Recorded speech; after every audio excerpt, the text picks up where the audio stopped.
आज सोरडा ब्लॉक स्थित सभागृह पंचायतीराज और पानीय जल पक्षर एक ग्राम्य जल और परिमल परिचालना और परामर्श शिविर अनुष्ठित होती। शिविर माध्यम सोरडा ब्लॉक विभिन्न पंचायत विभिन्न परिचालना ग्रुप सदस्य किपरि निजे निर्भरशील होगा सह ग्रामर जल स्वच्छता और परिमल आदि निमंते ग्राम्य जल और परिमल विभाग तरफ किपरि संचालन हो पार से नहीं आलोचना होता। शिविर को विधायक नीलमणि विषय प्रदीप प्रज्वलन कर उद्घाटन करथिबा बेले प्रवेशनारी आईएएस प्रणीता दास गोष्ठी उन्नयन अधिकारी विजय कुमार प्रधान सह विभिन्न पंचायतर सरपंच माने उपस्थित रहिथिबा बेले ब्लॉक प्रकल्प संयोजक शिवरंजन सिंह सहयोग ब्लॉक विभिन्न ग्राम जलर सदुपयोग और सठिक परिचालना सहित जलर सठिक व्यवहार और परिमलर सुधार आसिबा उद्देश्य जल जोगाण कनिष्ठ जंत्री गुरुदेव गौड़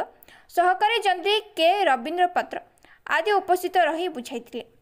प्राय 100 जन आशायी आजिर एही शिविर में उपस्थित होई प्रशिक्षित होइछन्ते।